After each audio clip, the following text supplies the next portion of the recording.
और जो भक्त लालावास से पहुंचे हैं हम उनका हार्दिक अभिनंदन करते हैं प्रभु के दरबार में और भगवान से विनती करते हैं कि हे प्रभु हर भक्त का तुम कल्याण करना, सबके घरों में सुख शांति बनाए रखना। बोली बांके बिहारी लाल की ओ कान्हा अब तो मुरली की मधुर सुना दो ओ कान्हा अब तो मुरली की मधुर सुना दो मैं हूँ तेरी प्रेम दीवानी मुझको तू पहचान मधुर सुना दो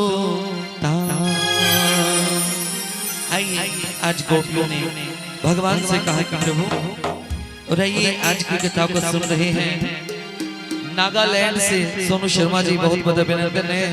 नागालैंड के सभी भक्तों को हमारे ढिगावा वासियों की तरफ से और सभी भक्तों की तरफ से राधे राधे, जय श्री कृष्ण, जय श्री श्याम। आज की सप्तम दिवस की कथा यानी विश्राम दिवस की कथा का रिस्पान देखिए नागालैंड से भी भक्त सुन रहे हैं। बोलिए श्याम प्यारे की जय, बोलिए भक्त और भगवान की जय। ओ कान्हा अब तो मुरली की मधुर सुना दो ओ कान्हा अब तो मुरली की मधुर सुना दो ओ कान्हा अब तो मुरली की मधुर सुना दो ओ कान्हा अब तो मुरली की मधुर सुना दो मैं हूँ तेरी प्रेम दीवानी मैं हूँ तेरी प्रेम दीवानी मुझको तू पहचान मधुर सुना दो ओ मधुर सुना दो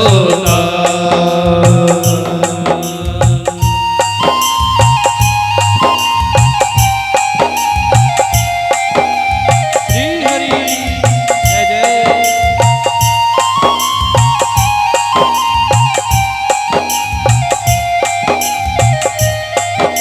और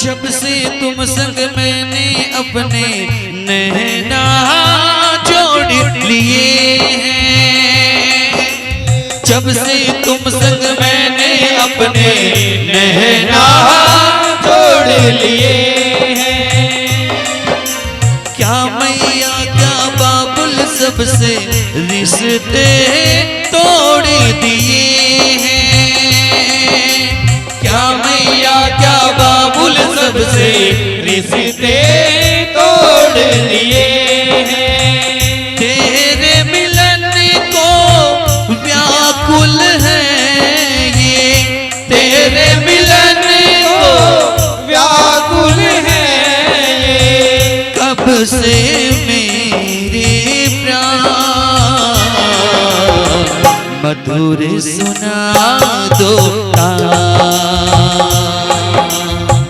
मधुर सुना दो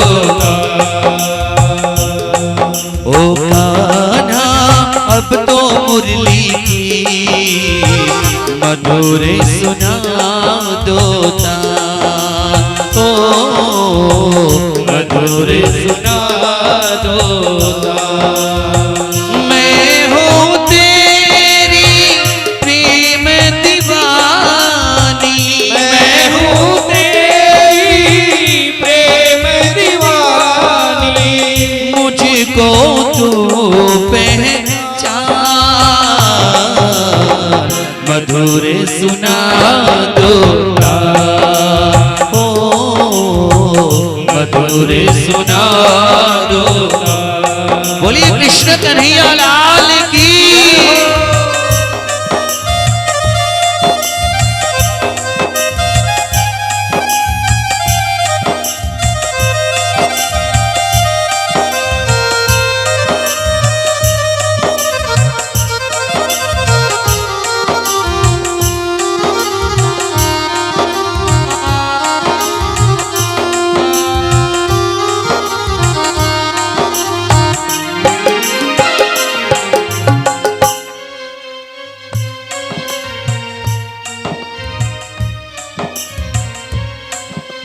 सागर से भी गहरी मेरी प्रेम की गहराई,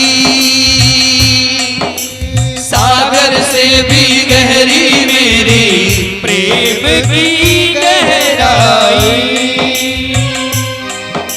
सागर से भी गहरी मेरी प्रेम की गहराई। हर सागर से भी गहरी मेरी प्रेम की गहराई। लोक लाज कुल की मर्यादा छोड़ के मैं तो आई, लोक लाज कुल की मर्यादा छोड़ के मैं तो आई। मेरी प्रीति से ओ निर्मोही, मेरी प्रीत से ओ निर्मोही। अब ना बनो अनजान, मधुर सुना दो मधुर सुना दो। ओ कान्हा अब तो मुरली की मधुर सुना दो ओ मधुर सुना दो। मैं हूँ तेरी प्रेम दीवानी, मैं हूँ तेरी प्रेम दीवानी। मुझको तू पहचान, मधुर सुना दो ओ मधुर सुना दो। मधुर सुना दो। मधुर सुना दो।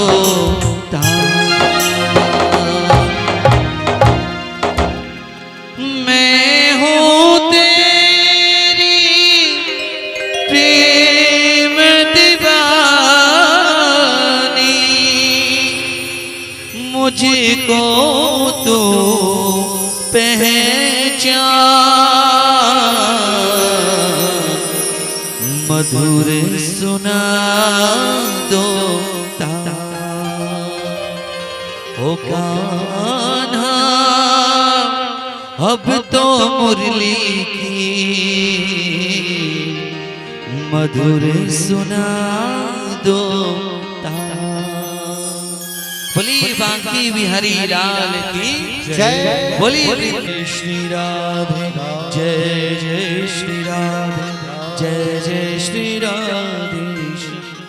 आइए जितने भी भक्तगण आज सप्तम दिवस यानी 7वें दिन की कथा का रसपान करने के लिए जो भक्त पधारे हैं पहुंचे, आप सबका अभिनंदन है और आप सबको हमारा व्यासपीठ की तरफ से राधे राधे, जय श्री कृष्ण, जय श्री श्याम।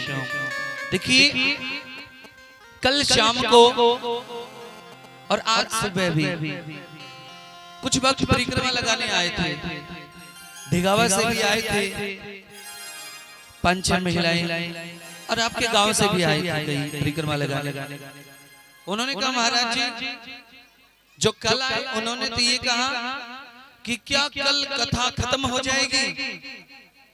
आज जो आए उन्होंने कहा महाराज जी क्या कथा का आज आखिरी दिन है।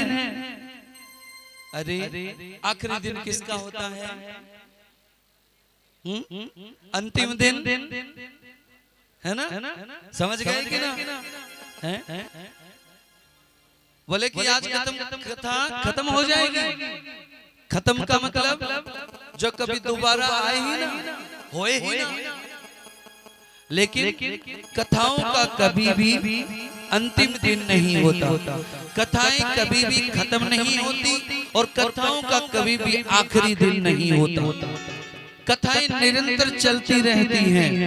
केवल कथाओं का विश्राम होता है, आराम विश्राम होता है। जिस प्रकार हम अपने घरों में सारा दिन काम करते हैं, सुबह उठते ही लग जाते हैं, खाना बनाना, कपड़े धोना, बर्तन साफ करना, पशुओं का काम करना, इस तरह सारा दिन हम काम करते हैं और रात को हम विश्राम करते हैं और सुबह उठ करके फिर लग जाते हैं उसी काम पर। ये तो है नहीं कि एक ही दिन काम किया, रात को सो गए और सुबह उठे ही ना, है ना। आखिरी दिन नहीं होता, कथाओं का विश्राम होता है। आज यहाँ आपके गांव में श्रीमद् भागवत कथा विश्राम करेगी और 2-3 दिन के बाद 21 तारीख से जींद और पानीपत के पास सफीदों मंडी में फिर से शुरू हो जाएगी। इस तरह कथाएं निरंतर चलती रहती हैं, कथा कभी भी रुकती नहीं है और कथाओं का कभी भी आखिरी दिन नहीं होता। और देखिए आज इससे पहले जब कथा भिवानी के पास खरक गांव में चली हुई थी, वहां से विश्राम होके आपके यहाँ आ गई, यहाँ विश्राम होके सफीदो चली जाएगी और वहां विश्राम होके सिरसा में अगली कथा की तैयारी हो चुकी है और उसके बाद फिर से आपके ढिगावा मंडी में फिर शुरू होने वाली है कथा। तो इसलिए कहते हैं कथाओं का कभी भी अंतिम दिन नहीं होता, कथाएं कभी भी खत्म नहीं होती, कथाएं निरंतर चलती रहती हैं। और देखो प्यारे, आज जितने भी भक्तगण जो बाहर से आए, दूर दूर से भक्त आए हैं कथा का रसपान करने के लिए, कहा जाता है जिसने 6 दिन की कथा नहीं सुनी, जिस भी भक्त ने 6 दिन की कथा नहीं सुनी और वो भक्त अगर 7वें दिन की कथा सुन ले तो उससे पूरी कथा सुनने का फल प्राप्त होता है।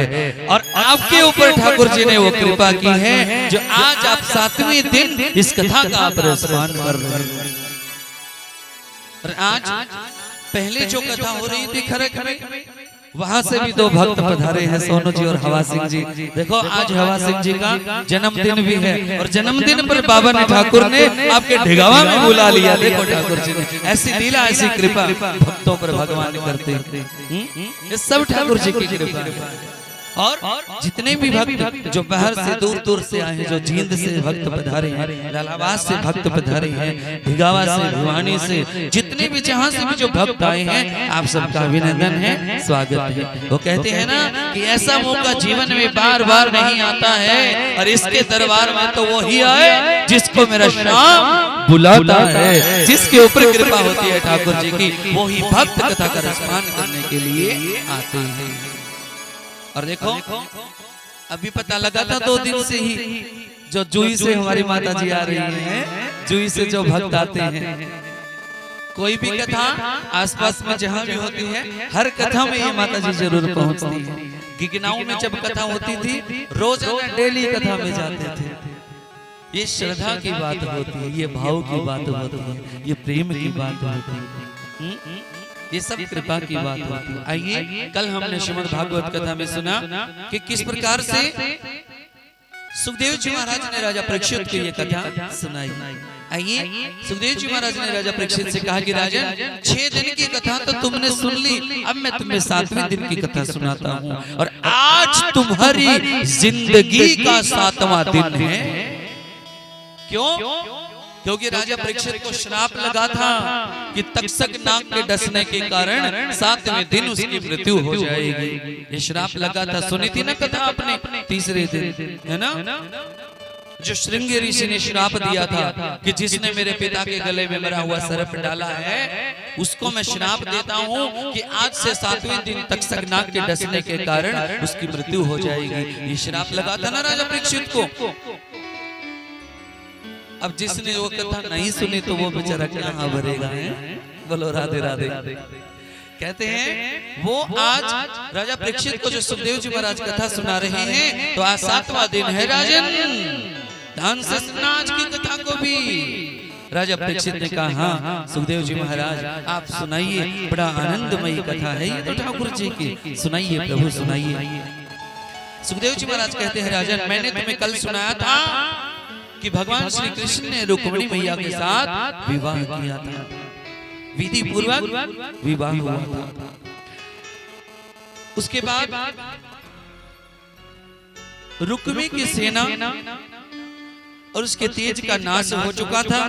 उसने अपने रहने के लिए भोजकट नगर की एक बहुत बड़ी नगरी बसाई और वहीं पर रहने लगा।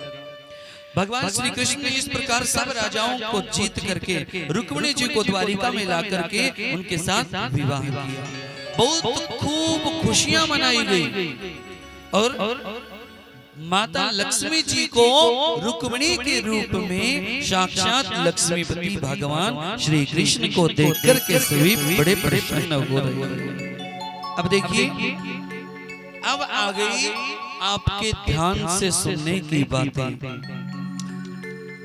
मैं चाहूंगा इस प्रसंग को आप बड़ा गौर से सुने, ध्यान से सुने, ताकि आपको बहुत कुछ नया सुनने को मिले। क्योंकि आपके गांव में पहली बार श्रीमद् भागवत कथा हो रही है तो आपको बहुत कुछ नया सुनने को मिल रहा है। सुनिए, कामदेव जो है, कामदेव वो भगवान वासुदेव के ही अंश हैं। जो कामदेव थे वे पहले रुद्र भगवान यानी भोले बाबा की क्रोध अग्नि से वो भस्म हो गए थे। अब फिर से शरीर प्राप्ति के लिए उन्होंने घोर तप किया और भगवान का ही सहारा लिया। और वही कामदेव अब भगवान श्री कृष्ण के द्वारा रुक्मिणी जी के गर्भ से जन्मे, उत्पन्न हुए और उनका नाम रखा गया प्रद्युम्न। देखो नाम है प्रद्युम्न। अब प्रद्युम्न कौन है? भगवान कृष्ण का बेटा। भगवान कृष्ण उसके पिता हैं और रुक्मिणी उसकी माँ है। रुक्मिणी और भगवान कृष्ण का पुत्र जिसका नाम है प्रद्युम्न। क्या नाम है? प्रद्युम्न। मेरी वाणी समझ में आ रही है आपको? पक्का? तो कृष्ण और रुक्मिणी के बेटे का नाम क्या है जो अभी बताया मैंने? प्रद्युम्न। प्रद्युम्न। अब प्रद्युम्न की मम्मी का नाम रुक्मिणी। हाँ, मम्मी समझोगे है ना? और प्रद्युम्न के पापा का कृष्ण भगवान। हाँ, अब याद रखना, थोड़ी देर में फिर पूछूंगा मैं। कहते हैं वही कामदेव इस बार रुक्मिणी और भगवान कृष्ण के पुत्र हुए और प्रद्युम्न नाम से प्रसिद्ध हुए। अभी प्रद्युम्न 10 दिन का भी नहीं हुआ था, 10 दिन का भी नहीं था कि अपनी माँ रुक्मिणी के पास सो रहा था। उसी समय सम्रासुर नाम का एक दैत्य और भेष बदल करके आया और जहाँ प्रद्युम्न सो रहा था अपनी माँ रुक्मिणी के पास, वहां से उसे उठा ले गया।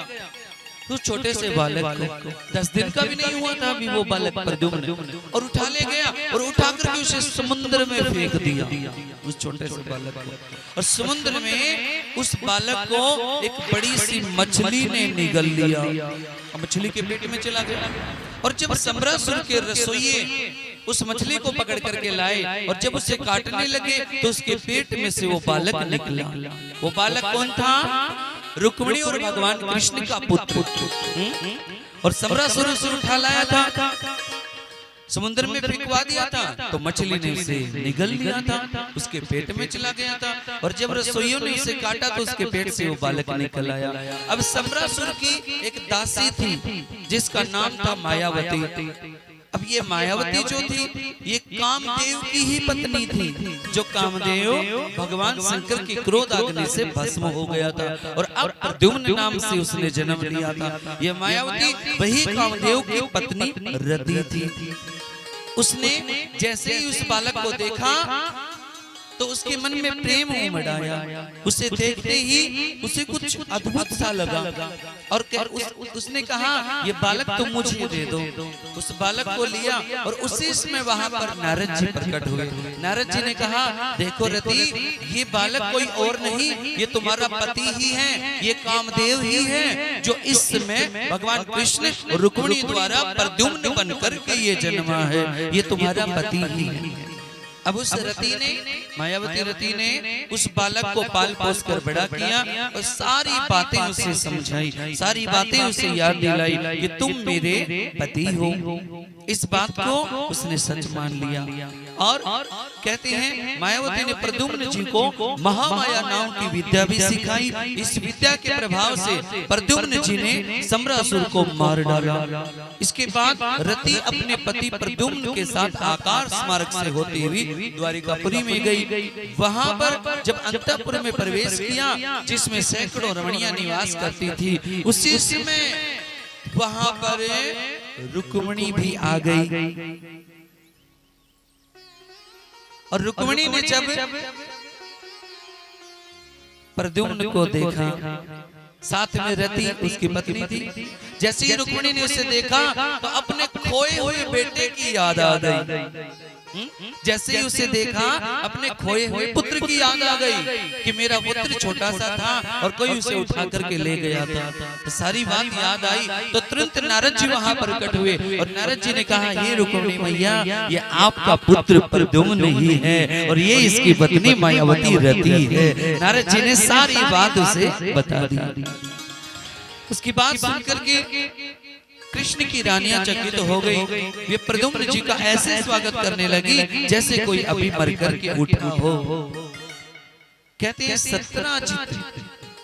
अब देखिए भगवान कृष्ण के कितने विवाह आपने सुने हैं। अभी फिलहाल कथा के माध्यम से जो आप सुन रहे हो, भगवान के कितने विवाह हो गए हैं?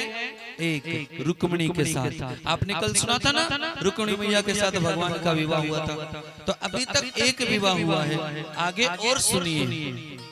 कहते हैं सत्राजित राजा भगवान सूर्य का बड़ा भक्त था और भगवान सूर्य को प्रसन्न करके भगवान सूर्य से उसने एक मणि प्राप्त कर रखी थी, समयंतक मणि कहते हैं।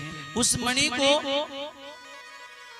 वो गले में डाल करके बड़ा चमकने लगता था। कहते हैं जिस स्थान पर वो मणि होती थी वो स्थान पावन और पवित्र हो जाता था। एक दिन राजा सत्राजित उस मणि को गले में पहन करके द्वारकापुरी में आया। सब समझने लगे कि ये तो कोई सूर्य देवता के जैसा लग रहा है, ये तो सूर्य देव हो सकता है। लेकिन भगवान कृष्ण ने उसे पहचान लिया और कहा कि ओ राजा सत्राजित, मैंने तुम्हें पहचान लिया, तुम कोई सूर्य देवता नहीं हो, तुम तो राजा हो, मैंने तुम्हें पहचान लिया। तुम ऐसा करो ये मणि मेरे नाना उग्रसेन को दे दो। राजा सत्राजित ने मना कर दिया। राजा ने कहा नहीं, ये मणि मैं किसी को नहीं दूंगा।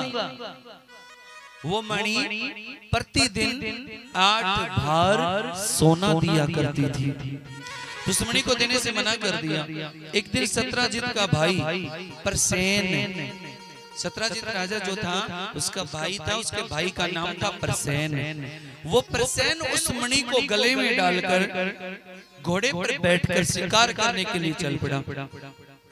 तो कहते हैं जैसे ही वो वन में पहुंचा, एक शेर की नजर पड़ी उस मणि पर। शेर ने सोचा कि ये क्या चमक रहा है, तो शेर ने झपक करके प्रसेन पर हमला किया, प्रसेन को मार दिया और वो मणि उससे छीन करके भागने लगे।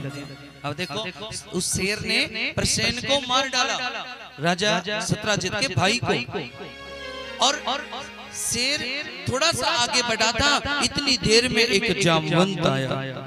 जामवंत यानी रीछ, भालू। रीछ देखा है आपने? देखा हुआ है? कब देखा था? आया था गांव में? आया था। अच्छा, खेल में टीवी पर देखा होगा, किताबों में भी देखा होगा, खेल में भी देखा होगा, और सर्कस में भी देखा होगा, और चिड़ियाघर में भी देखा होगा, है ना। वैसे तो आप सब जानते हो कि रीछ दिखने में कैसा होता है। अब ये बात ध्यान रखना कि वो दिखने में कैसा होता है। इसका नाम जामवंत है। जामवंत आया और जामवंत ने उस शेर को मार डाला। उस शेर से वो मणि छीन ली और ले जाकर के अपनी गुफा में अपने बच्चों को दे दिया। किसको दे दिया? अपने बच्चों को।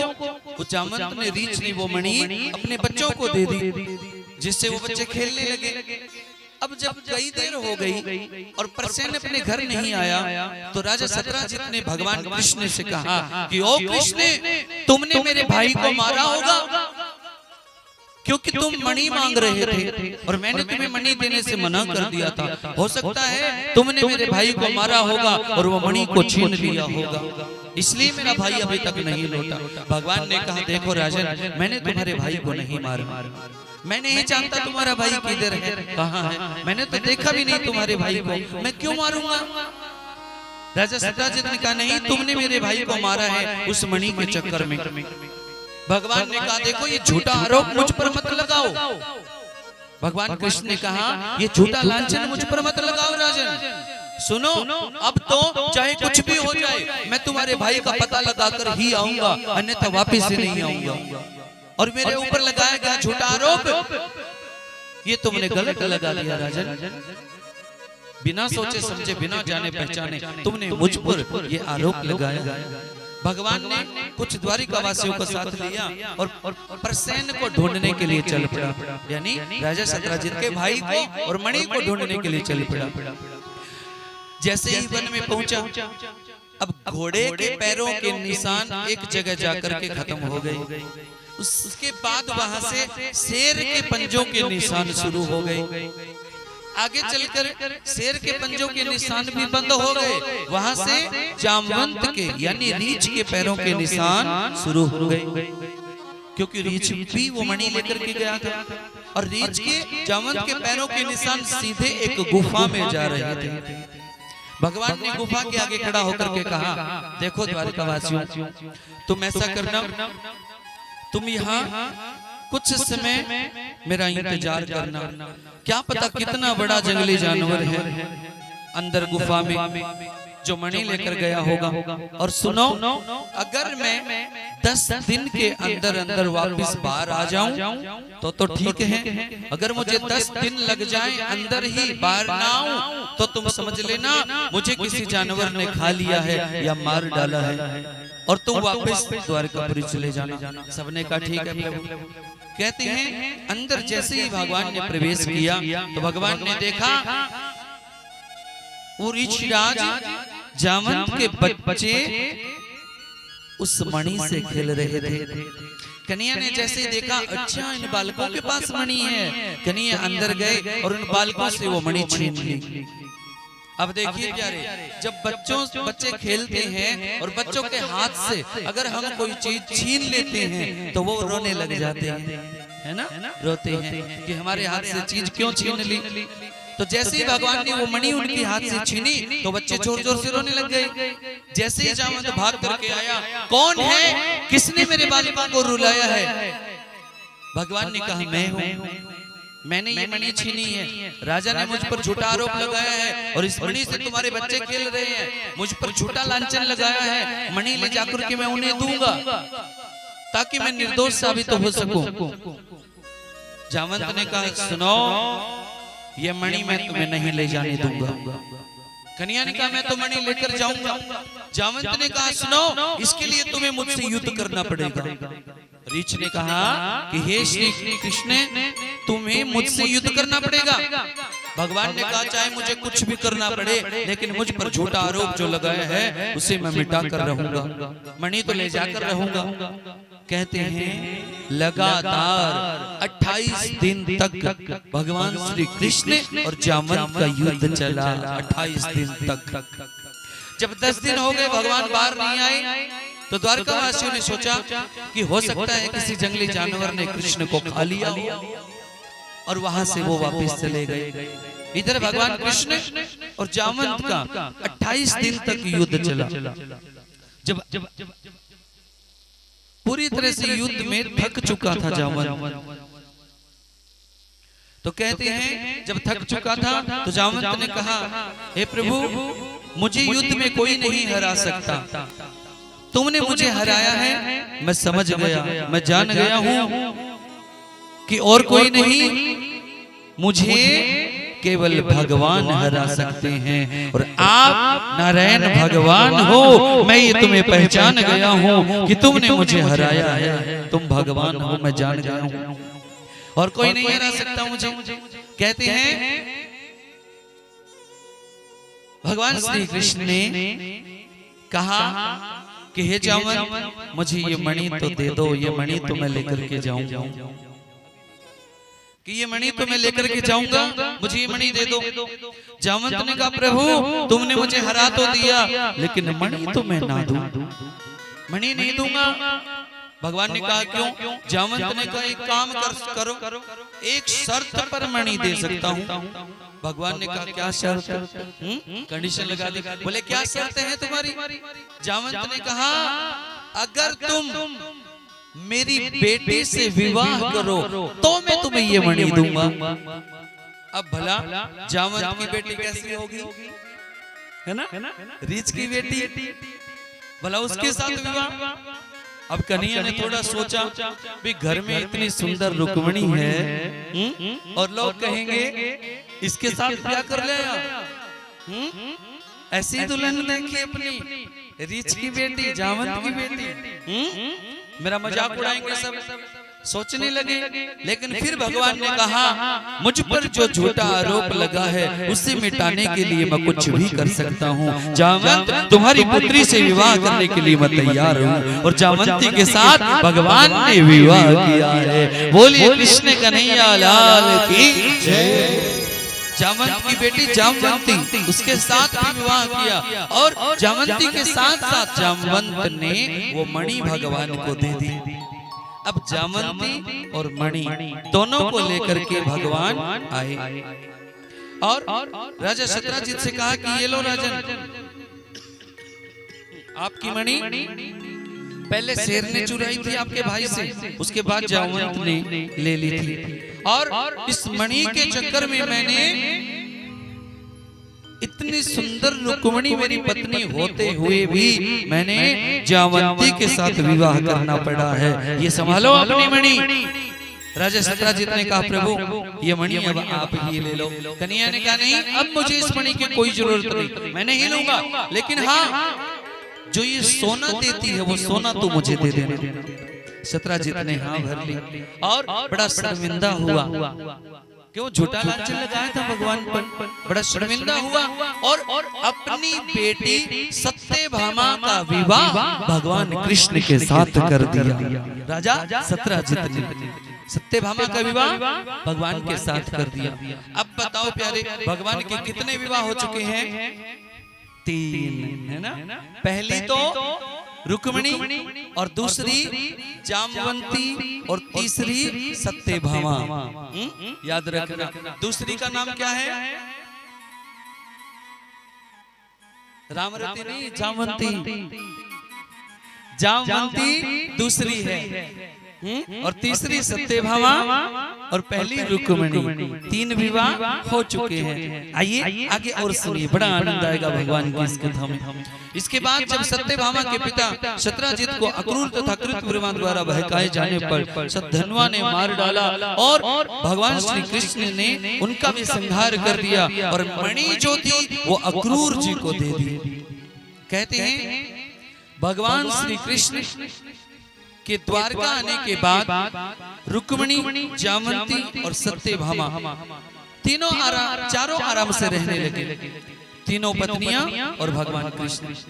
कई दिन हो गए, अब ध्यान से सुनने की बात है, कई दिन हो गए महल में रहते हुए। एक दिन रुक्मिणी ने सत्यभामा से कहा कि अरे बहन, ये जो जामवंती है ना, ये हरदम घूंघट करे रहती है, अपना मुख नहीं दिखाती किसी को भी। हो सकता है ये हमसे भी ज्यादा सुंदर होगी, इसीलिए अपना मुख नहीं दिखाते। लेकिन भगवान ने पहले दिन ही जावंती से कह दिया था कि जावंती, मेरे महल में बहुत सुंदर मेरी पत्नी रुक्मिणी है, और कोई भी कुछ भी क्यों ना कर ले तो अपना मुख ना दिखाइयो किसी को, इतनी कृपा कर देना मुझ पर, नहीं तो सब कहेंगे देखो रीछ की बेटी से ब्याह करके लाया है, इसलिए तुम अपना मुख मत दिखाना किसी को। जावंती ने कहा था ठीक है प्रभु, नहीं दिखाऊंगी, घूंघट करे रखूंगी। अब रुक्मिणी को और सत्यभामा को ये बात खटक गई कि ये अपना मुंह क्यों नहीं दिखाती, घूंघट क्यों नहीं उठाती, हो सकता है हमसे भी ज्यादा सुंदर है। अब सत्यभामा ने कहा रुक्मिणी चलो बहन, आज तो इसका मुंह देखेंगी, क्या ये कितनी सुंदर है। अब रुक्मिणी और जावंती दोनों आई, जावंती के पास सत्यभामा और रुक्मिणी आई, और सत्यभामा ने कहा जावंती तुम्हें बहुत दिन हो गए हैं घूंघट करे हुए, उठाओ अपना घूंघट और अपना मुख दिखाओ। अब गर्दन हिला दी, बोली कि ना मैं ना दिखाऊं। अच्छा क्यों नहीं दिखाओगी? जावंती ने कहा मुझे प्रभु ने मना किया है कि किसी को अपना मुख मत दिखाना। अच्छा तो हो सकता है हमसे भी ज्यादा सुंदर है, इसलिए अपना मुख नहीं दिखा रही ताकि किसी की नजर ना लग जाए। रुक्मिणी ने ये बात जब जावंती से कही, रुक्मिणी ने कहा दिखाओ अपना मुख, नहीं तो देख लेना फिर। जावंती ने कहा नहीं दिखाऊंगी अपना मुख, और घूंघट को कस के पकड़ लिया। रुक्मिणी ने कहा ठीक है तुम नहीं दिखा रही ना, तुम हमसे भी ज्यादा सुंदर हो ना, जा मैं तुझे श्राप देती हूँ कि तू इसी समय मेरे जैसी बन जाए। मैं तुम्हें श्राप देती हूँ कि मैं तुम्हें श्राप देती हूँ तो इसी समय मेरे जैसी बन जाए। और जावंती जो रीछ की बेटी थी वो रुक्मिणी जैसी सुंदर बन गई है। अब तो जावंती ने झट से अपना घूंघट उठाया और कहा ये लो बहन देख लो मेरा मुखड़ा। अनेक लीलाएं भगवान की इस कथा में आती हैं, और जो इन कथाओं को सुनता है, जब सुनते हो जिस वक्त आनंद आपको आता है वही आनंद आपके जीवन में भी रहता है। इसलिए कहते हैं भगवान के नाम में आनंद है रे। बोलिए श्याम प्यारे की जय, बोलिए भक्त और भगवान की जय, बोलिए कृष्ण कन्हैया लाल की जय। बस भगवान से बात करने वाला होना चाहिए, जो भगवान से बात करे भगवान उससे बात करते हैं। भगवान से जो प्रेम करता है भगवान उससे प्रेम करते हैं। भगवान को तो केवल अनुभव करने वाला होना चाहिए, भगवान से प्रेम करने वाला होना चाहिए। मोनू जी और वो कहते हैं ना कि भगवान को अगर सच्चे हृदय से हम मानेंगे तो भगवान हमारी हर मनोकामनाएं पूर्ण करेंगे। कौन कहते हैं भगवान आते नहीं, आते नहीं, तुम मीरा के जैसे बुलाते नहीं। हम सच्चे मन से बुलाएंगे तो प्रभु जरूर आएंगे। आइए दोनों हाथ उठा करके जयकारे लगाएंगे। बोलिए श्याम प्यारे की जय हो, बोलिए भक्त और भगवान की जय हो। कौन कहते हैं भगवान आते नहीं, कौन कहते हैं भगवान आते नहीं, कौन कहते हैं भगवान आते नहीं, कौन कहते हैं भगवान आते नहीं, तुम मीरा के जैसे बुलाते नहीं, तुम मीरा के जैसे बुलाते नहीं। अच्युतम केशवम कृष्ण दामोदरम, अच्युतम केशवम कृष्ण दामोदरम, अच्युतम केशवम कृष्ण दामोदरम, अच्युतम केशवम कृष्ण दामोदरम। राम नारायणं जानकी वल्लभं, राम नारायणं जानकी वल्लभं। बोलिए भक्त और भगवान की जय हो, बोलिए बांके बिहारी लाल की जय हो।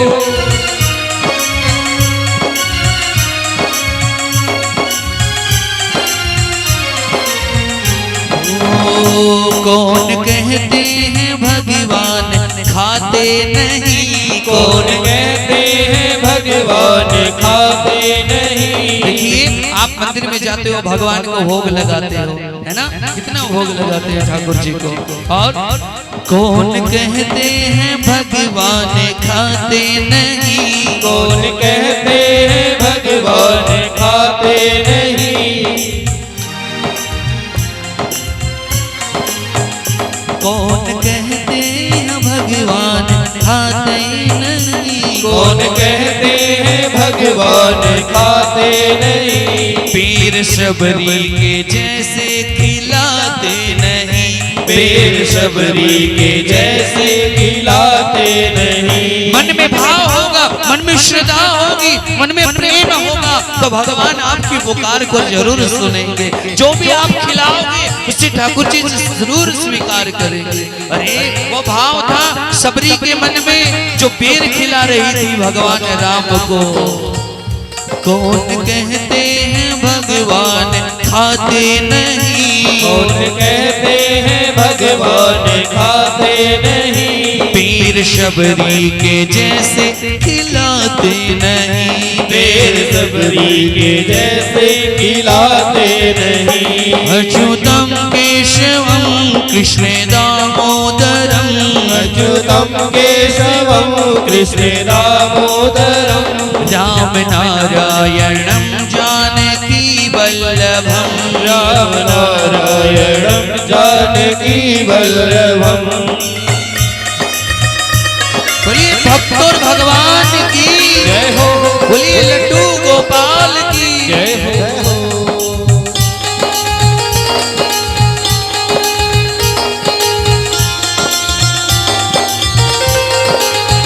और एक और प्यारी बात, कौन कहते हैं भगवान सोते नहीं। कौन कहते हैं भगवान सोते नहीं।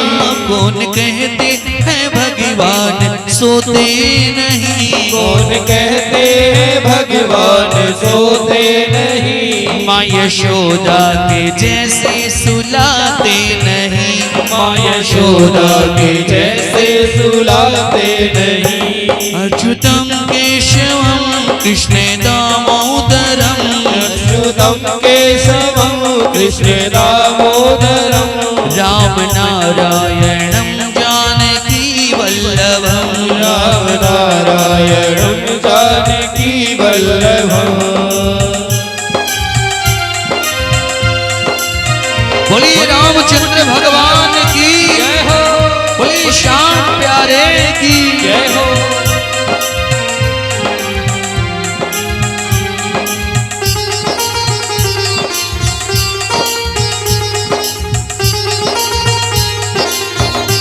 और कौन कहते हैं भगवान नाचते नहीं। कौन कहते हैं भगवान नाचते नहीं। कौन कहते हैं भगवान नाचते नहीं। कौन कहते हैं भगवान नाचते नहीं। और गोपियों की तरह तुम नचाते नहीं। गोपियों की तरह तुम नचाते नहीं। अच्युतम केशवम कृष्ण दामोदरम। अच्युतम केशवम कृष्ण दामोदरम। राम नारायणम जानकी वल्लभम। राम नारायणम जानकी वल्लभम। राम नारायणम जानकी वल्लभम। राम नारायणम जानकी वल्लभम। मन में भाव होना चाहिए, प्यारे श्रद्धा होनी चाहिए भगवान को पाने की। कितने विवाह हो चुके हैं भगवान के? 3। नाम पूछ लो। बोले नाम महाराज जी, नाम ना पूछिए। पहली रुक्मिणी, दूसरी जावंती और तीसरी सत्यभामा। अब बताओ रुक्मिणी के पुत्र का क्या नाम था? प्रद्युम्न। भूले जाते हो, बोलो राधे राधे। फिर बोल दो, अरे बोला करो, आधे आधे नहीं, राधे राधे। बोली राधा रानी की। जय बोलिए बांके बिहारी लाल की एक बार की बात है, भगवान श्री कृष्ण और अर्जुन इंद्रप्रस्थ में अब रथ पर सवार होकर के अपना धनुष लेकर के घूमने के लिए निकले। तो जब वो जमुना नदी के किनारे पर पहुंचे तो भगवान को प्यास लगी हुई थी। भगवान कृष्ण ने अर्जुन से कहा, अर्जुन जाओ जल लेकर के आओ। जैसे अर्जुन रथ से उतरने लगे, इतनी देर में भगवान की नजर एक युवती पर पड़ी। एक युवा स्त्री उस जमुना के किनारे बैठी साधना कर रही थी, आराधना कर रही थी। भगवान ने अर्जुन से पूछा कि अर्जुन जाओ उससे पूछो कि वो कौन बैठी है और क्या कर रही है यहाँ। अर्जुन उसके पास आए। अर्जुन ने कहा, हे सुंदरी, तुम कौन हो और तुम किसकी पुत्री हो, तुम क्या करना चाहती हो, और यहाँ बैठकर जो तुम पूजा कर रही हो, तपस्या कर रही हो, क्या तुम अपने योग्य पति पाना चाहती हो। उस कन्या ने कहा, मेरा नाम कालिंदी है। क्या? कालिंदी। मेरा नाम कालिंदी है और मैं भगवान सूर्य देव की पुत्री हूँ और भगवान विष्णु को पति रूप में पाना चाहती हूँ, इसलिए मैं यहाँ कठोर तप कर रही हूँ।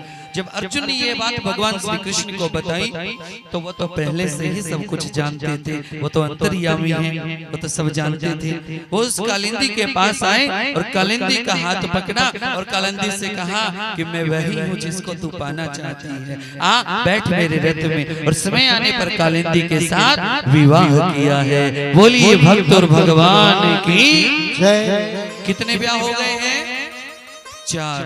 भगवान के 4 विवाह हो गए हैं। चौथी पत्नी का नाम, चौथी का अभी तो बताया है कालिंदी, कालिंदी याद रखना।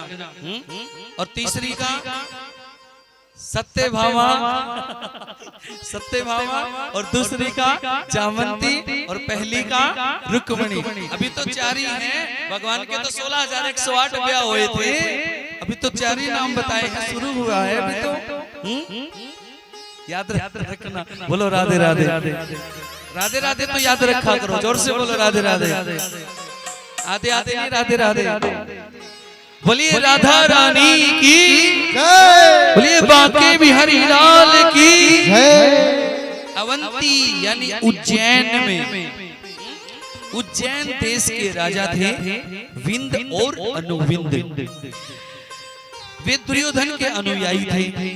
उनकी एक बहन थी जिसका नाम था मित्रविंदा। मित्रविंदा, क्या नाम था? मित्रविंदा। पिछली 4 याद है क्या? मित्रविंदा, ध्यान से सुनना। तो उसका नाम था मित्रविंदा। एक स्वयंवर हुआ था, उस स्वयंवर में भगवान कृष्ण को अपना पति बनाना चाहता, लेकिन विंद और अनुविंद ने उन्हें रोक दिया था। कहने लगे कि तुम्हारा विवाह किसी और से करेंगे, इस कृष्ण से नहीं। तो भगवान श्री कृष्ण ने राजाओं की भरी सभा में से उस मित्रविंदा को उठा लिया था और मित्रविंदा के साथ विवाह किया था। बोलिए कृष्ण कन्हैया लाल की जय। कितने विवाह हो गए? 5 हो चुके हैं। अब नाम क्या बताओगे? 5 ही नहीं पता, जब चाह कोई 6 बोले, कोई 5 बोले हैं। बोलो सच्चे दरबार की। थोड़ी देर में नाम पूछूंगा, 1-2 और बता देता हूँ पहले, ध्यान से सुनना। कहते हैं उससे विवाह कर लिया था भगवान ने। अब कौशल देश के राजा जिसका नाम था नग्नजीत, उसकी एक परम सुंदरी कन्या थी जिसका नाम था सत्या। क्या नाम था? सत्या इसका नाम था। राजा की प्रतिज्ञा थी कि राजा की प्रतिज्ञा के अनुसार जो 7 बैल थे, 7 बैल और बड़े खूंखार थे, जो भी इन 7 बैलों को हरा देगा उसी के साथ अपनी बेटी का विवाह करेगा, सत्या का। जब ये बात भगवान को पता लगी तो देखो उन बैलों के सींग बड़े तीखे थे, उनसे कोई लड़ने वाले नहीं था, सबने हार मान ली। तो भगवान कृष्ण वहां पर आए और कन्हैया ने खेल खेल में अपने 7 रूप बना करके उन 7 बैलों को हरा दिया और राजा की बेटी उस सत्या से विवाह किया। बोलिए सच्चे दरबार की। कितने विवाह हो गए? अब नाम पूछ लो या और बता दो, 1-2 फिर इकट्ठा पूछ लो। बोलो श्याम प्यारे की। तो कहते हैं एक भगवान श्री कृष्ण की बुआ जिसका नाम था श्रुत कीर्ति, वो केकई देश में ब्याही गई थी। तो उसके बुआ की एक बेटी थी जिसका नाम था भद्रा। क्या नाम था? भद्रा। उसके भाई संतर्दनादि ने स्वयं ही भगवान कृष्ण को दे दिया था, भगवान कृष्ण के साथ विवाह कर दिया था भद्रा का। इसी प्रकार कितने ब्याह हो गए हैं? 7 हो चुके। और इसी प्रकार मरु प्रदेश के राजा की एक कन्या थी जिसका नाम था लक्ष्मणा। वह बड़ी सुलक्षणा थी, सुंदर थी। भगवान कृष्ण ने स्वयंवर में अकेले ही उसे हर लिया था और उसके साथ विवाह किया था। कितने ब्याह हो गए हैं? 8। एक बार 16,000 और सुना दो, फिर नाम इकट्ठे पूछ लूंगा। यही भूल गए? बोलो राधे राधे। एक बार ताली बजाओ भक्तों के लिए। क्या बात है, वाह, वेरी गुड। बोलिए श्याम प्यारे की, बोलिए श्रीमद् भागवत महापुराण की जय। इस प्रकार भगवान श्री कृष्ण के 8 विवाह हुए, जो कि ये 8 पटरानियां थी और 16,100 भगवान की रानियां थी। ये 8 तो पटरानी और 16,100 रानियां थी, जिनको भौमासुर की कैद से छुड़वाया था। भौमासुर ने देवताओं का मणि पर्वत छीन लिया, तो इंद्र ने द्वारिका में आकर के उसकी एक-एक करतूत भगवान को सुनाई थी कि प्रभु उस भौमासुर ने देवताओं का मणि पर्वत छीन लिया है। इस पर भगवान श्री कृष्ण अपनी सत्यभामा पत्नी के साथ गरुड़ पर सवार होकर के भौमासुर की राजधानी गई प्रयाग ज्योतिषपुर। उन्होंने नगर की रक्षा करने वाले गुरुदैत्य और उसके 5 बालकों की हत्या कर डाली, उन्हें मार डाला। जब पृथ्वी के पुत्र भौमासुर को यह समाचार मिला तो वह अपनी विशाल सेना लेकर के भगवान कृष्ण को मारने के लिए आया। उसने भगवान पर अनेक बाण छोड़े, लेकिन भगवान ने अपने तीखी धार वाले चक्कर से सबको काट डाला। इसके बाद जब वे भौमासुर के संपत्तियों से संपन्न महल में आए तो उन्होंने देखा कि भौमासुर ने उन राजाओं की 16,100 रानियों को, यानी 100 लड़कियों को, उन कन्याओं को कारागार में कैद कर रखा है। तो जब 100 रानियों ने 16,000 रानियों ने जब भगवान को देखा तो देखते ही कृष्ण पर मोहित हो गई और जैसे ही भगवान को देखा भगवान की तरफ हाथ जोड़ कर कहने लगी, प्रभु अब हमारा पालनहार कोई नहीं है, हमारी रक्षा करने वाला कोई नहीं है, कौन हमारी रक्षा करेगा? तब भगवान ने कहा तुम चिंता ना करो, जिसका कोई नहीं होता उसका मैं होता हूँ। बोलिए हारे के सहारे की, जिसका कोई नहीं होता उसका मैं होता हूँ, मैं स्वयं तुमसे विवाह करूंगा। और कहते हैं भगवान श्री कृष्ण ने उनकी इच्छा को जानते हुए उनकी रक्षा के लिए अलग अलग मुहूर्त में, अलग अलग भवन में, अलग अलग रूप में एक साथ उन 16,100 रानियों के साथ विवाह किया। बोलिए कृष्ण कन्हैया लाल की जय।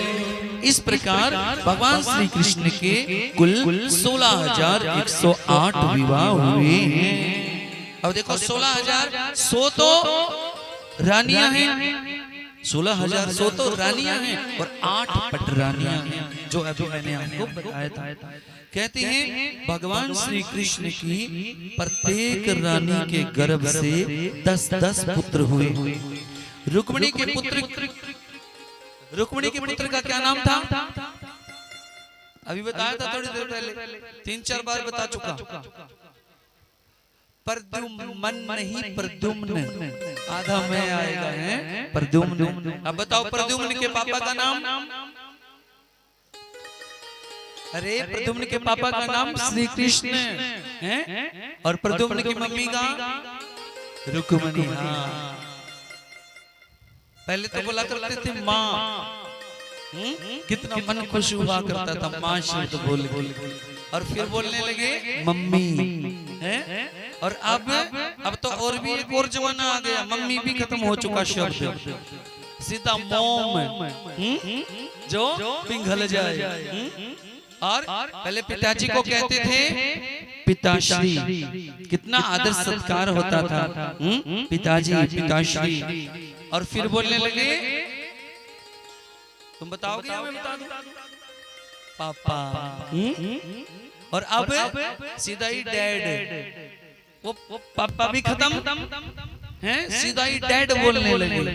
अरे वाह, क्या जमाना है। और रुक जाओ थोड़े से और 5-10 साल बाद, फिर देख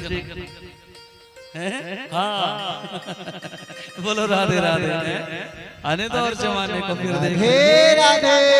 बोलिए श्याम प्यारे की जय। प्रद्युम्न, और प्रद्युम्न का विवाह किसके साथ हुआ था? इतनी जल्दी भूल गए? ओहो, क्या बात है, इतनी जल्दी। अभी थोड़ी देर पहले आपने सुना था मायावती रति के साथ, है ना? जब नारद जी ने बताया था ना कि ये रति, ये तुम्हारे पति हैं, वही कामदेव हैं, उनके साथ उनका विवाह हुआ था। और रति के साथ साथ भोजकट नगर निवासी रुक्मी की पुत्री रुक्मवती से भी हुआ था। उसी के गर्भ से परम बलशाली अनिरुद्ध जी का जन्म हुआ था। अब देखिए अनिरुद्ध कौन है? प्रद्युम्न का बेटा। किसका? इसीलिए तो कह रहा हूं, ध्यान से सुनोगे ना तो पूरी कथा समझ में आएगी है? और अगली बार जब कथा करने आएंगे ना आपके गांव में, और जब पूछेंगे ना कि अनिरुद्ध के दादा का क्या नाम था, तो आप झट से बता दोगे। क्यों? अगर आप सुनोगे ध्यान से तो बताओगे ना, है ना? बोलो राधे राधे। आवाज ही ना आई आपकी तो है। हाँ, ऐसे बोला करो। कहते हैं अनिरुद्ध के दादा का नाम क्या था बताओ? अनिरुद्ध का दादा, अरे भगवान कृष्ण। अभी तो सुना है आपने, प्रद्युम्न का बेटा अनिरुद्ध, और प्रद्युम्न किसका बेटा था? भगवान कृष्ण का। तो दादा हुए कि नहीं, है ना? इसलिए कथाओं का रसपान आराम से करें और अपने मन को एकाग्र करके हरि की कथा का रसपान करें, बड़ा आनंद आएगा। कहते हैं उसी के गर्भ से परम बलशाली अनिरुद्ध जी का जन्म हुआ था। और रुक्मिणी की एक चाकमती नाम की कन्या थी, जिसका विवाह बलि के साथ हुआ था। और ये वही बलि थे जिसने वामन भगवान को 3 पग भूमि दी थी, वो वही राजा बलि थे। अब कहते हैं उनके बड़े पुत्र का नाम था बाणासुर, और जो बाणासुर था उसने भगवान शिव की भक्ति की, और भगवान शिव की भक्ति करके भोले बाबा को प्रसन्न किया और उनसे अभय दान ले लिया। भोले बाबा से कहा कि प्रभु आप मुझ पर ऐसी कृपा करो कि मुझे किसी से भी भय ना हो। भोले बाबा ने उसे वरदान दे दिया, ठीक है तुम्हें किसी से भय नहीं होगा। इस बात को सुनते ही बाणासुर को अभिमान हो गया, घमंड हो गया, और घमंड तो किसी का भी नहीं चलता। उसके आगे घमंड तो किसी का भी नहीं चलता। अब देखिए बाणासुर की एक बेटी थी, एक कन्या थी, जिसका नाम था उषा। क्या नाम था? उषा। बाणासुर की बेटी, उसका नाम था उषा। एक दिन उसने सपने में अनिरुद्ध को देखा। अनिरुद्ध कौन है? अनिरुद्ध प्रद्युम्न का बेटा और भगवान श्री कृष्ण का पोता। हाँ, वो दादा है उसके। तो अनिरुद्ध को देखा सपने में उषा ने, और सपने में ही उसे देखते ही उससे प्रेम करने लगी और उसको पति स्वीकार कर लिया। सपने में ही पति मान लिया। और जब सुबह उठी और सपना टूटा, उसी दिन से वो उदास रहने लगे। अब उषा की एक सहेली थी, सबसे प्रिय सहेली, उसका नाम था चित्रलेखा। चित्रलेखा ने पूछ लिया कि उषा तो उदास क्यों रहती है, क्या कारण है तेरी उदासी का? तो उषा ने कहा चित्रलेखा मैं क्या बताऊं, मैंने सपने में एक राजकुमार को देखा, वो बड़ा सुंदर वीर है और मैं मन ही मन उससे प्रेम करने लगी, उससे पति रूप में पाना चाहती हूँ, लेकिन मुझे ये नहीं पता कि वो कौन है, कहाँ रहता है। तो चित्रलेखा जो थी वो बड़ी योगिनी थी, उसने अपने योग के सहारे चित्र बनाए, एक चित्र बनाया और कहा कि क्या ये है वो, चित्र बनाया और कहा कि उषा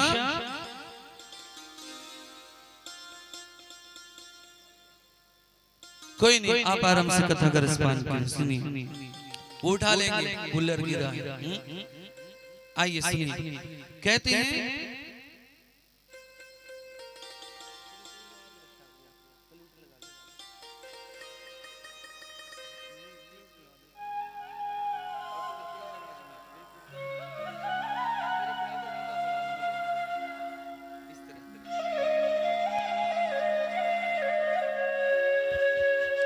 आइए सुनिए, कहते हैं उषा ने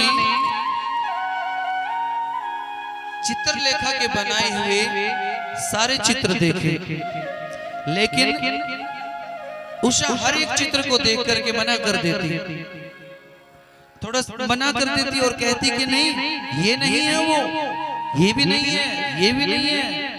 अंत में चित्रलेखा ने एक और चित्र बनाया और उस चित्र को देख करके उषा ने कहा हाँ चित्रलेखा ये है वो जिसको मैंने सपने में देखा था, ये है वो जिसको मैंने सपने में देखा था। उसको देखते ही चित्रलेखा तो योगिनी थी, चित्रलेखा समझ गई कि ये और कोई नहीं, ये तो प्रद्युम्न का बेटा है, अनिरुद्ध है। और रात्रि के समय अनिरुद्ध के महल में गई और अनिरुद्ध को उठा लाई और आकाश मार्ग से ला करके उषा के पास छोड़ दिया।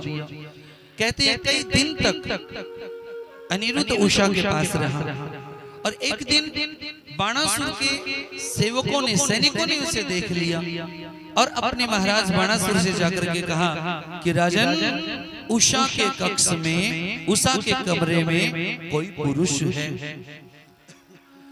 बाणासुर ने कहा नहीं, ऐसा तो नहीं हो सकता।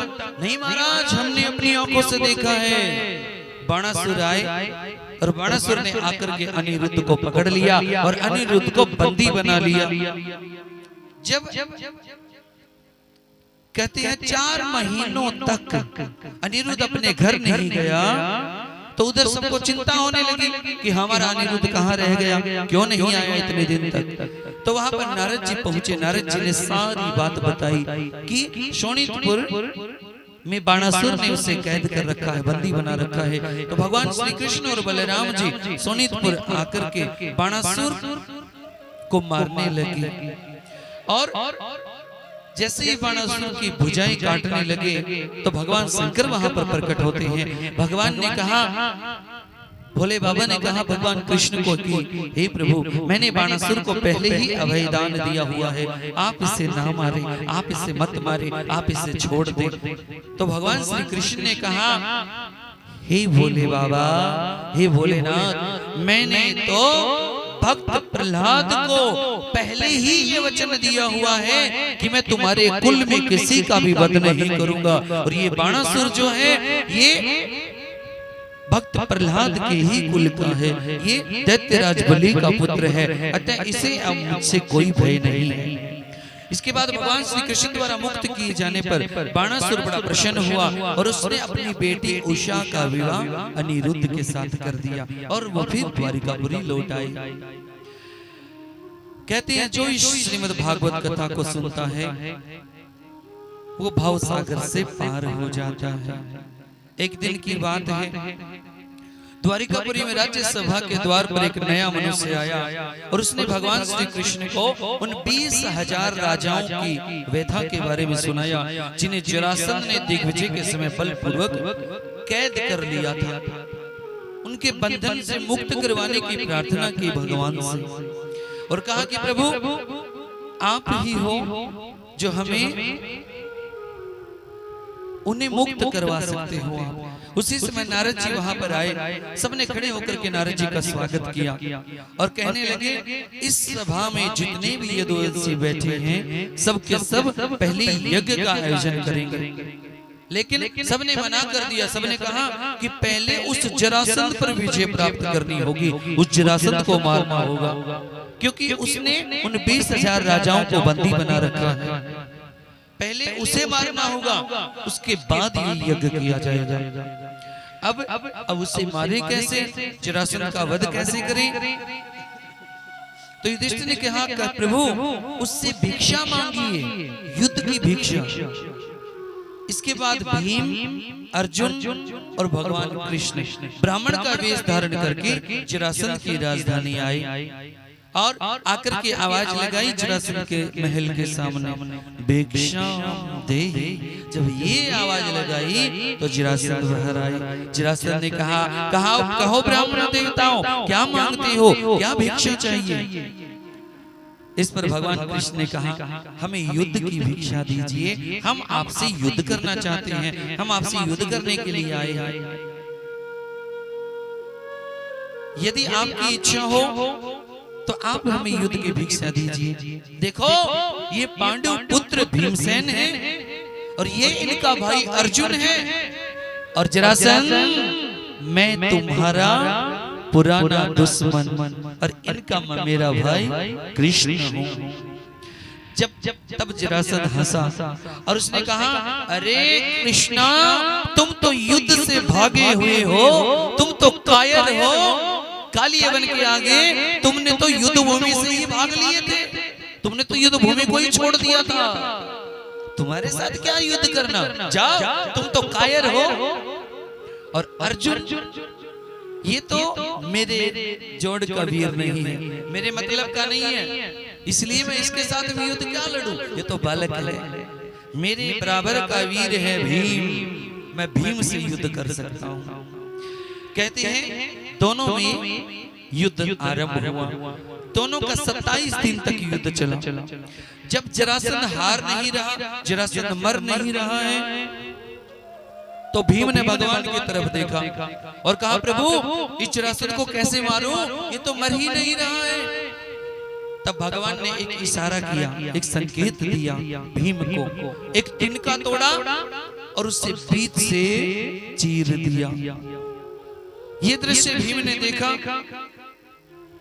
जरासंध को नीचे गिरा करके जरासंध के पैर पर पैर रख करके दूसरे पैर को पकड़ करके जरासंध को बीच से चीर दिया और कहा देखो प्रभु मैंने जरासंध का वध कर दिया है।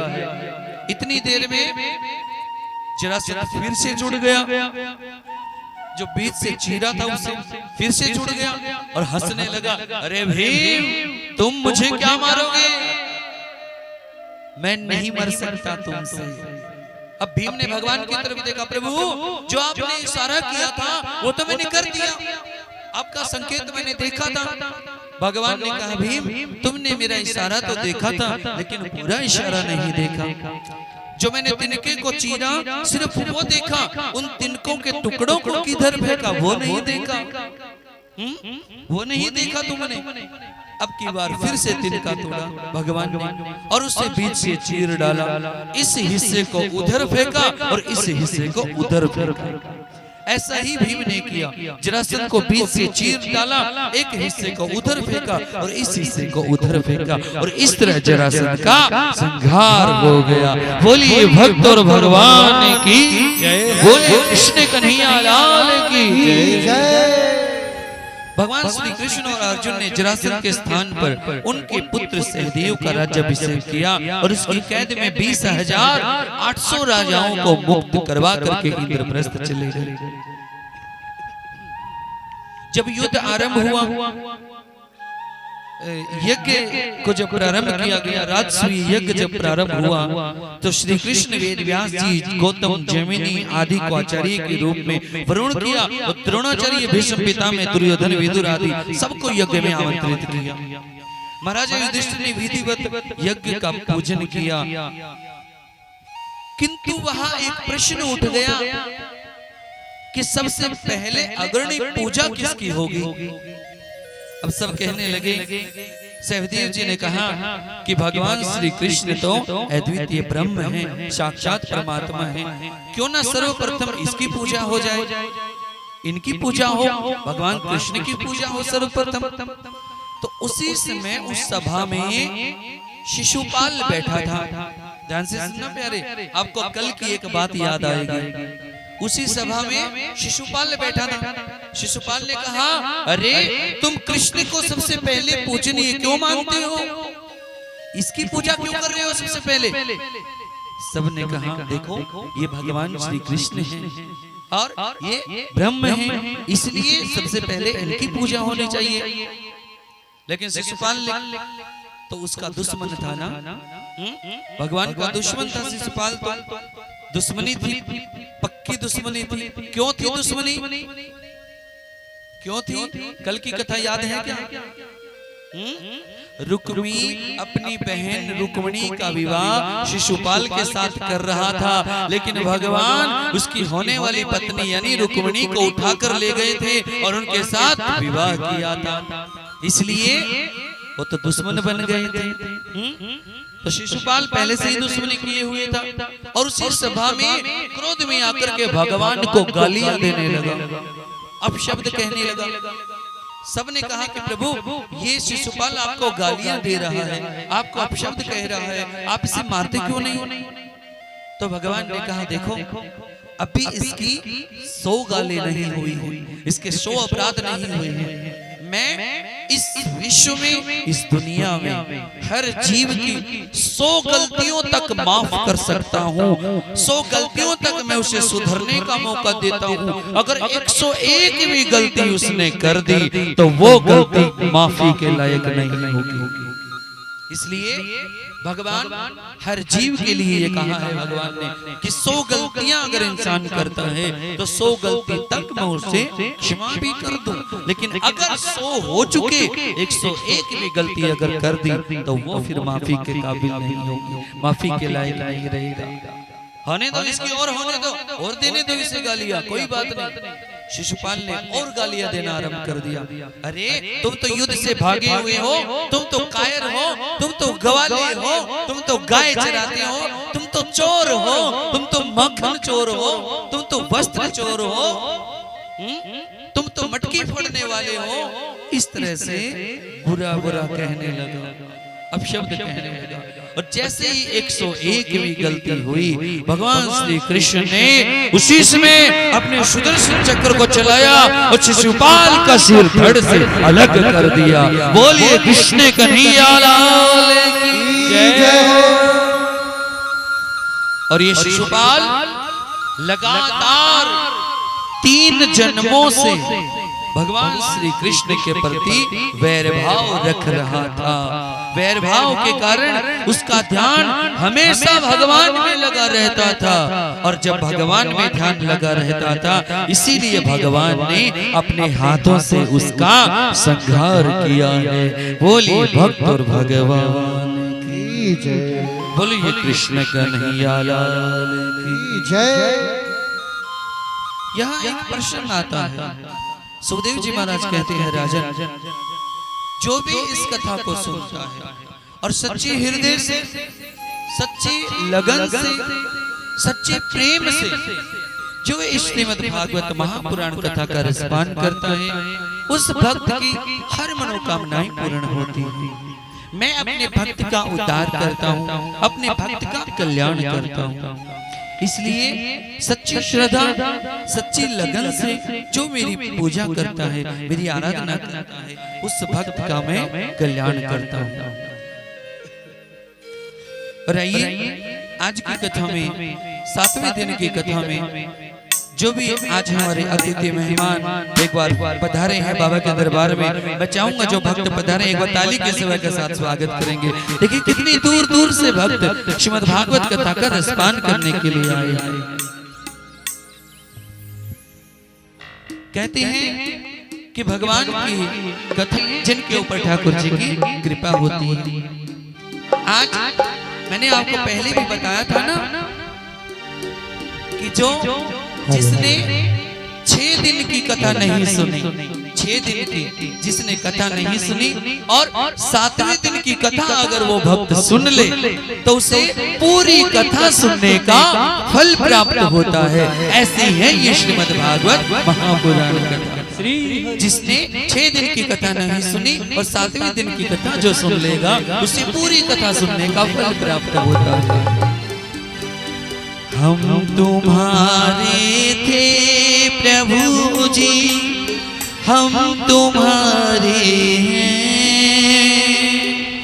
हम तुम्हारे ही रहेंगे ओ मेरे भगवन। और हे प्रभु तुम हमारे थे प्रभु जी, तुम हमारे हो, तुम हमारे ही रहोगे ओ मेरे प्रियतम। आइए भक्त ने भगवान से क्या कहा, ये तो ना हाथ उठा करके जय करेंगे। बोलिए भक्त और भगवान की जय हो।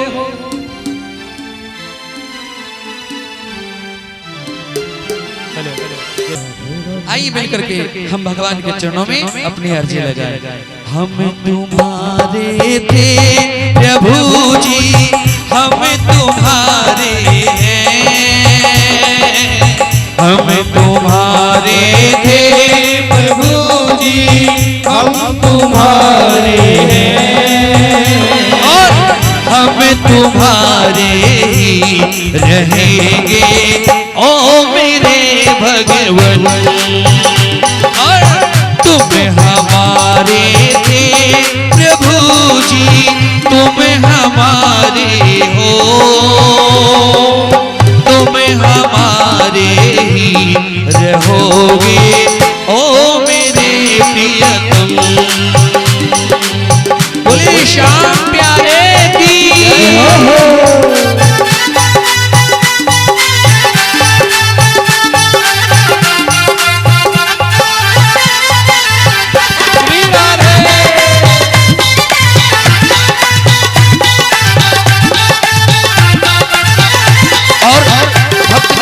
से कहा कि प्रभु तुम्हें छोड़ सुन नंद दुलारे, कोई न मीत हमारो।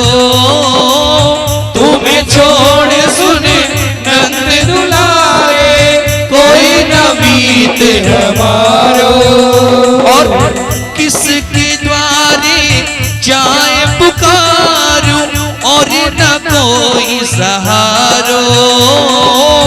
इसके द्वारे जाए पुकारो और न कोई सहारो। एक काम करना भगवान, आइए दोनों हाथ उठाए एक बार सीधे सीधे और ताली बजा करके कहना भगवान से, प्रभु अब तो आकर बाह पकड़ लो ओ मेरे प्रियतम। अब तो आकर बाह पकड़ लो ओ मेरे प्रियतम। आइए हम तुम्हारे थे प्रभु जी, तुम हमारे हो, हम तुम्हारे ही रहेंगे ओ मेरे प्रियतम। बोलिए श्याम प्यारे की जय हो।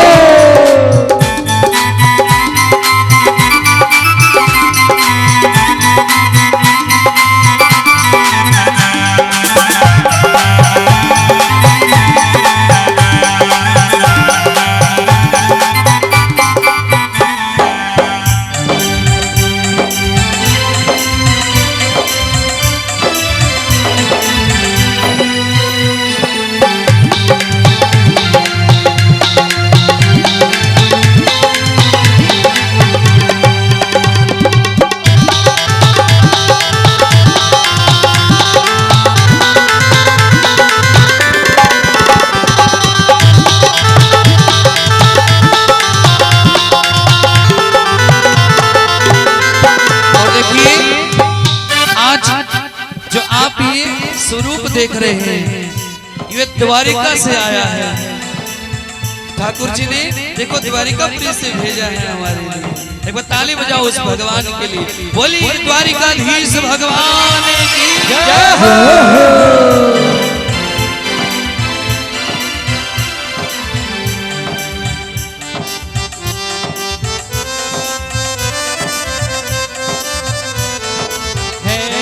और रिद्धि सिद्धि के दाता विघ्न विनाशक विघ्न हरता सबका मंगल करता।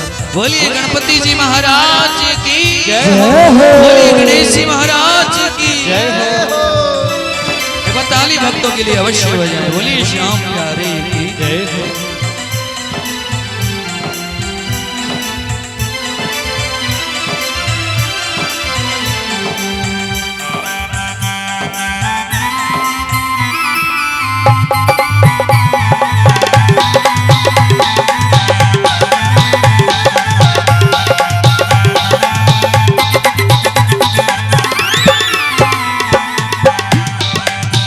ये सच्ची श्रद्धा होती है, यह प्रेम होता है भगवान के प्रति भक्तों का। और आइए एक बार दोनों हाथ उठा करके ताली की सेवा के साथ स्वागत करेंगे भक्तों का। अभिनंदन है मेरे ठाकुर जी की कथा में। और कहेंगे क्या? तेरे कारण सब जग छोड़ा, तुम संग नाता जोड़ा। तेरे कारण सब जग छोड़ा, तुम संग नाता जोड़ा। और तुमसे नाता क्यों जोड़ा है? एक बार सुनो प्रभु। एक बार ये कह दे मोहन, तू मेरा मैं तेरा। एक बार ये कह दे मोहन, तू मेरा मैं तेरा। दोनों हाथ उठा करके ताली बजा करके बोलिए। तेरे कारण सब जग छोड़ा, तुम संग नाता जोड़ा। तेरे कारण सब जग छोड़ा, तुम संग नाता जोड़ा। एक बार ये कह दे रे मोहन, तू मेरा मैं तेरा। एक बार ये कह दे मोहन, तू मेरा मैं तेरा। और सच्ची प्रीत की रीत निभा दो ओ मेरे प्रियतम। सच्ची प्रीत की रीत निभा दो ओ मेरे प्रियतम। तुम हमारे थे प्रभु जी, तुम हमारे हो। तुम हमारे ही रहोगे ओ मेरे भगवन। ओ तुम हमारे ही रहोगे ओ मेरे प्रियतम। बोलिए श्याम प्यारे की।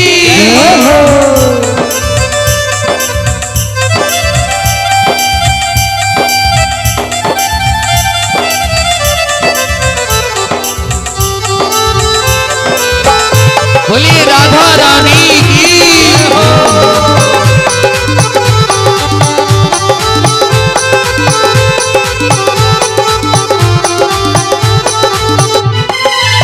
और कहने लगे भगवान श्री प्रभु, बस एक विनती आखिरी हमारी सुन लेना। और क्या कहा भक्त ने? टास की ये विनती सुन लीजो ओ ब्रज राज दुलारे।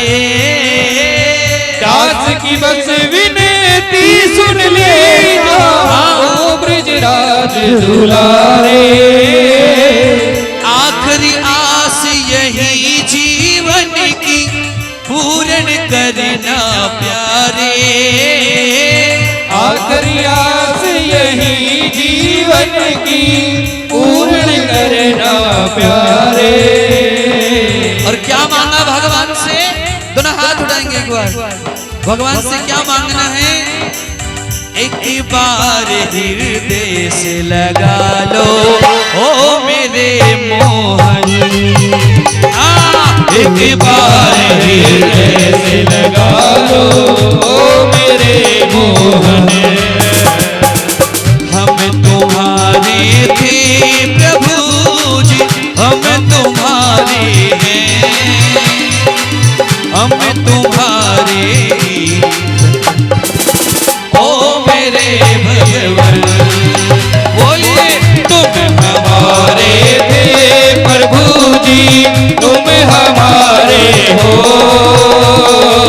तुम हमारे ही रहोगे ओ मेरे प्रियतम। ओ तुम हमारे ही रहोगे ओ मेरे भगवन। हाँ तुम हमारे ही रहोगे ओ मेरे भगवन। हाँ तुम हमारे ही रहोगे ओ मेरे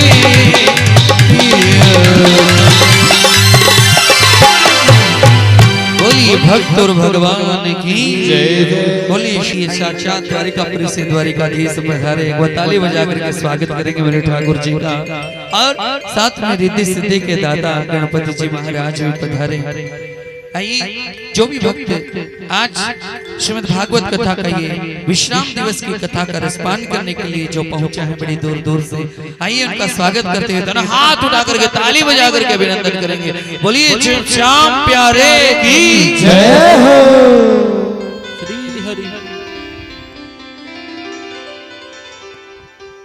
आइए सुनिए, सुखदेव जी महाराज ने राजा परीक्षित को कथा सुनाना आरंभ किया। कहते हैं जो भक्त 6 दिन की कथा नहीं सुन पाया और वो 7वें दिन की कथा अगर सुन ले तो उसे पूरी कथा सुनने का फल प्राप्त होता है। बोलिए श्रीमद् भागवत महापुराण की जय।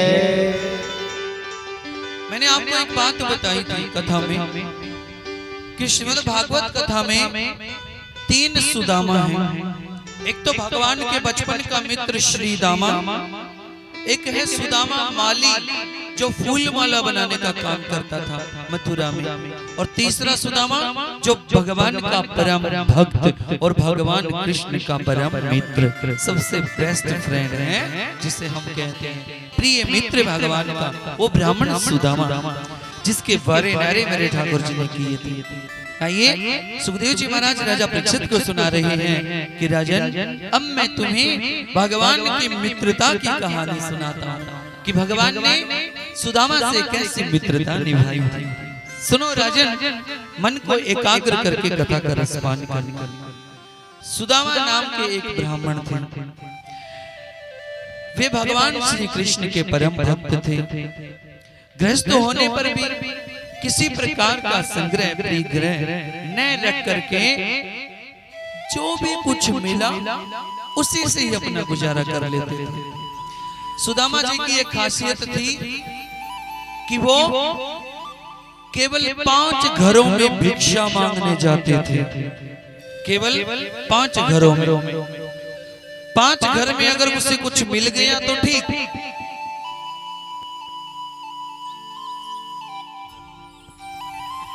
5 घरों में अगर कुछ मिला तो ठीक है, 6ठे घर में भिक्षा मांगने नहीं गए।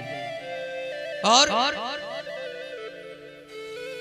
कहते हैं कि इतनी दरिद्रता थी उनके घर में, इतनी दरिद्रता थी कि बहुत गरीब थी।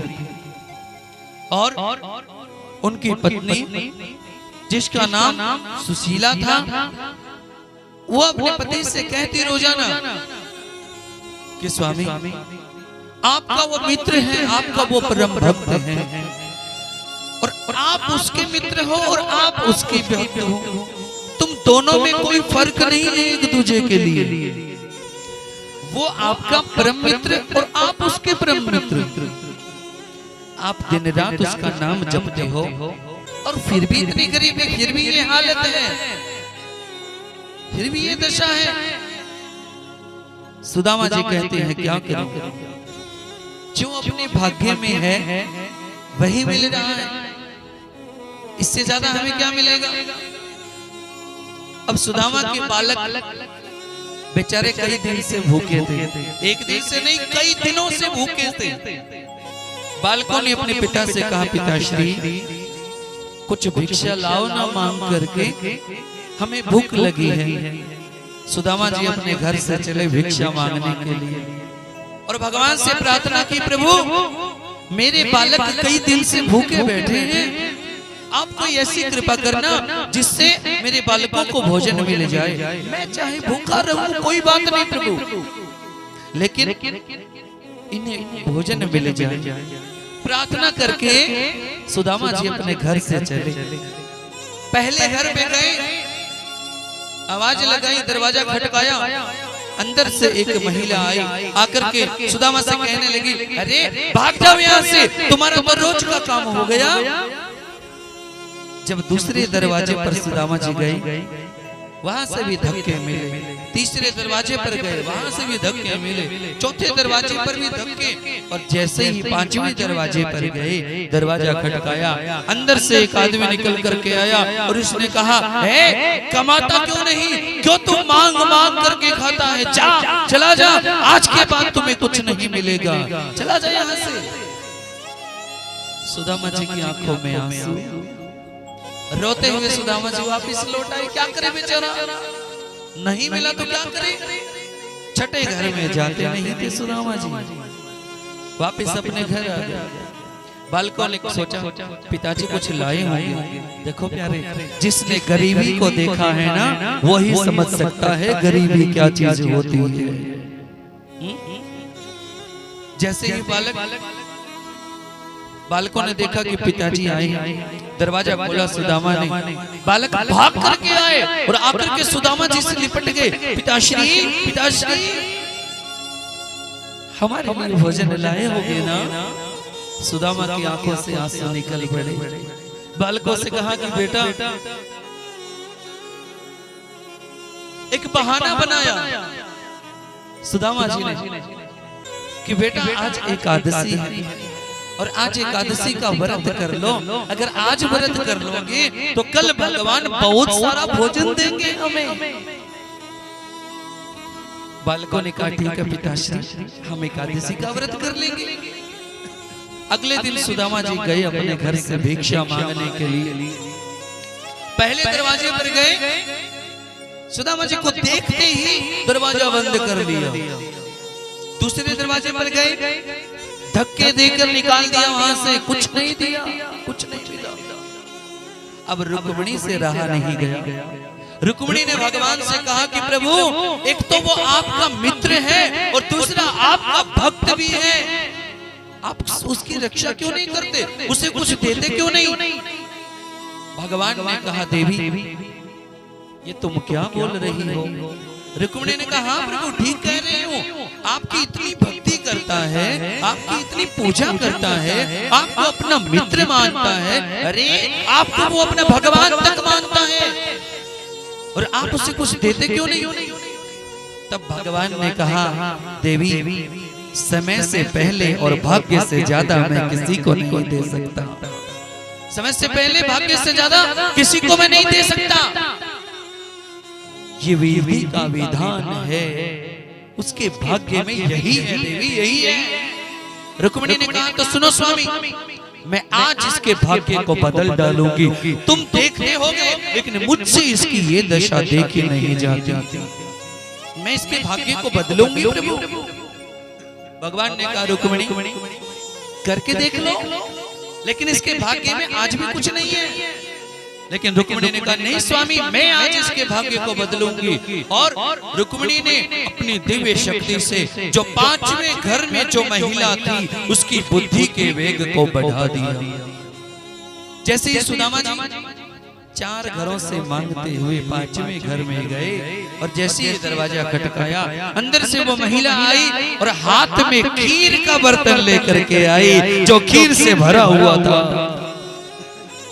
खीर से भरा हुआ बर्तन लेकर के आई और सुदामा जी से कहने लगी, ये लो सुदामा जी, आज तो खीर ले जाओ और अपने पत्नी को खिलाओ और अपने बालकों को खिलाओ, अपने बच्चों को खिलाओ, ले जाओ ये खीर। सुदामा जी बड़े प्रसन्न हुए और प्रसन्न होकर के कहा, वाह प्रभु, वाह बंसी वाले, आपने मुझ पर आज कृपा की, धन्य हो प्रभु, आप धन्य हो। तो रुक्मिणी ने कहा देखा प्रभु, उसके भाग्य को तो मैंने बदला है, लेकिन फिर भी वो आपका ही गुणगान कर रहा है कि आपने उसे ये खीर दी। वो तो यही समझता है इतना आपका भक्त है और आप फिर भी उसे कुछ नहीं देते, फिर भी नहीं देते उसे कुछ। भगवान ने कहा देवी रुक्मिणी आज भी इसके भाग्य में कुछ नहीं है। अरे स्वामी मैंने उसे खीर दिलवा दी, तुमने दिलवा दी होगी लेकिन इसके भाग्य में कुछ नहीं है देवी, कुछ नहीं है। मैंने तुम्हें पहले ही कहा था कि समय से पहले भाग्य से ज्यादा कुछ नहीं मिलता। जैसे सुदामा जी खुशी के मारे वो खीर लेकर के चले जा रहे हैं। वाह प्रभु वाह, जय हो कृष्ण आपकी जय हो। इतनी देर में और सुदामा जी की ठोकर लग गई और सुदामा जी गिर पड़े। वो खीर का बर्तन हाथ से गिर गया, सारी खीर बिखर गई जमीन पर, सारी खीर बिखर गई।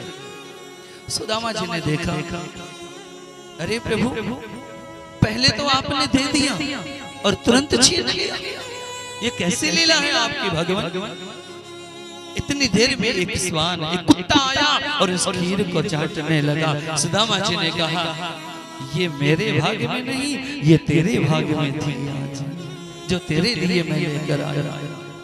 भगवान ने मुझे भेजा, तेरे लिए ये खीर भेजी, तेरे भाग्य में। सुदामा जी उठे, आंखों में आंसू और अपने घर की तरफ चले। सुदामा जी ने जैसे ही दरवाजा खोला अंदर से बालक भाग करके आए और कहने लगे पिताश्री आज तो आप जरूर लाए होगे ना हमारे लिए, क्योंकि कल आपने कहा था और हमने एकादशी का व्रत किया था, आज तो हमें हमारे लिए बहुत भोजन लाए होगे ना। अब क्या कहे बेचारा सुदामा। सुदामा जी की आंखों से आंसू बहने लगे, चुपचाप खड़े हो गए। बालक समझ गए कि आज भी कुछ नहीं मिला और सुदामा जी ने बैठ करके बालकों को अपने गले से लगाया और रोने लगे। बालकों ने सुदामा जी के आंसू पोंछे और कहा पिताश्री आप रो मत, कोई बात नहीं, वो जब तक हमसे व्रत करवाएगा हम व्रत करते रहेंगे पिताश्री, व्रत करते रहेंगे, कभी न कभी तो वो सुनेगा हमारी। कोई बात नहीं पिताश्री, कोई बात नहीं। सुशीला ने कहा सुनो स्वामी आपका मित्र है वो, दूसरा आपका भगवान भी है वो, अब बहुत हो गया बस और सहन नहीं होता, जाओ उसके पास और उससे मांग करके लो। तो कहते हैं सुदामा जी ने कहा देवी एक तो वो भगवान है और मेरा मित्र है और ऊपर से वो द्वारिकापुरी का राजा भी है, मैं चला तो जाऊं लेकिन कैसे जाऊं। अगर किसी के यहाँ जाते हैं तो कुछ न कुछ लेकर के जाते हैं और हमारे पास तो कुछ भी नहीं है ले जाने के लिए, मैं क्या लेकर के जाऊं, कैसे जाऊं। इसलिए कहते हैं जब भी कहीं जाओ तो कभी भी खाली हाथ नहीं जाना चाहिए, कुछ न कुछ जरूर लेकर जाना चाहिए, फल मिठाई पुष्प आदि इत्यादि जरूर लेकर जाना चाहिए। सुदामा जी कहते मैं कैसे जाऊं।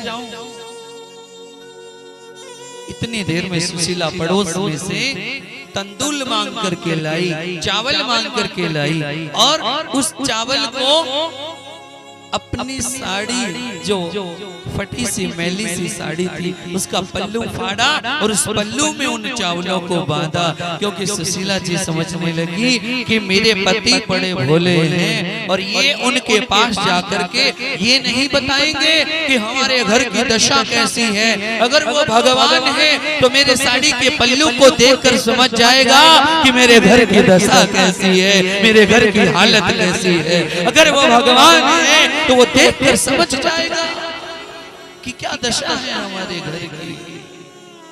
इसलिए अपने साड़ी के पल्लू में बांधे वो चावल और अपने पति को दे दिए। सुदामा जी वो चावल की पोटली लेकर के अपने घर से चले और जैसे ही चले एक नदी आई रास्ते में और अंधेरा होने वाला है, नदी को पार करना है, कैसे पार करें। उस समय तो कोई नाव भी नहीं है, रात्रि का समय है भाई, कोई नाव भी नहीं, कैसे पार करें।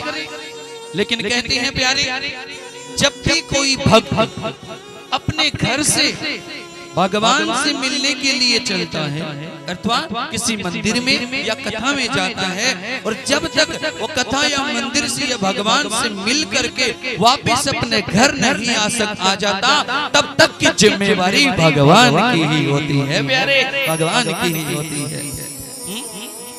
सोचने लगा कि इस समय नदी को पार कैसे करूं, लेकिन वो कहते हैं ना, डूबते को बचा लेने वाले मेरी नैया है तेरे